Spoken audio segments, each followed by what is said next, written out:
ನಮ್ಮ ಗುರುಗಳಾದಂಥ ಬ್ರಹ್ಮರ್ಷಿ ಪಿತಾಮಹ ಪತ್ರಿಜಿಗೆ, ಸ್ವರ್ಣಮಾಲಾ ಮೇಡಮ್ಗೆ, ಪ್ರಕೃತಿ ಮಾತೆಗೆ, ಹಾಸ್ಟೆಲ್ ಮಾಸ್ಟರ್ಸ್ಗೆ, ಇಲ್ಲಿ ನಾವು 41 ದಿವಸ ಮಾಡಿದಂಥ ಎಲ್ಲ ಮಾಸ್ಟರ್ಸ್ ಸಹಾಯ ಮಾಡಿದವರಿಗೆ ಎಲ್ಲರಿಗೆ ಕೋಟಿ ಕೋಟಿ ಧನ್ಯವಾದಗಳು.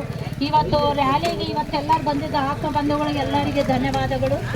ಅದೇ ಥರ ಇವತ್ತು ನಾವು ಶಾಕಾಹಾರ ರ್ಯಾಲಿ ಅಂತ ಮಾಡಕತ್ತಿದ್ವಿ. ಇದು ಯಾಕೆ ಮಾಡತ್ತಿದ್ವಿ ಅಂದರೆ ಎಲ್ಲರೂ ಶಾಕಾಹಾರ ತಗೋಬೇಕು. ಪತ್ರಿಜಿ ಸರ್ ಕಾನ್ಸೆಪ್ಟ್ ಏನಂದರೆ ಧ್ಯಾನ ಜಗತ್, ಪಿರಮಿಡ್ ಜಗತ್, ಸಸ್ಯಾಹಾರ ರ್ಯಾಲಿ ಜಗತ್ ಅಂತೇಳಿ ಮಾಡಿದಾರ.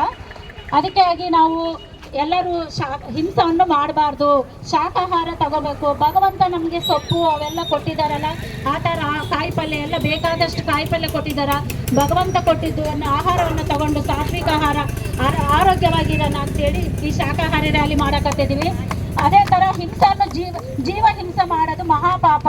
ಯಾಕಂತಂದರೆ ನಾವು ಶ್ರಾವಣ ಮಾಸ ಬಂದೈತಂತಂದರೆ ಎಲ್ಲರೂ ಮನೆ ತೊಳ್ಕೊತಾರ, ಬಟ್ಟೆ ವಾಶ್ ಮಾಡ್ತಾರ, ಬೆಡ್ಶೀಟ್ ಎಲ್ಲ ಒಗಿತಾರ. ಅದು ಕೆಟ್ಟದಂತ ಗೊತ್ತು, ಆದರೂ ಕೂಡ ಎಲ್ಲ ತಿಂತಾರ. ಆಮೇಲೆ ಶ್ರಾವಣ ಮಾಸ ಬಂದೈತೆ ಅಂತೇಳಿ ತಿಂತಾರ. ಆ ಥರ ಮಾಡೋದಿದ್ದ ಏನು ಉಪಯೋಗ ಇಲ್ಲ. ನಾವು ಎಷ್ಟೇ ಪೂಜೆ ಮಾಡಲಿ, ಏನೇ ಮಾಡಲಿ, ಏನೂ ಉಪಯೋಗ ಇರೋದಿಲ್ಲ.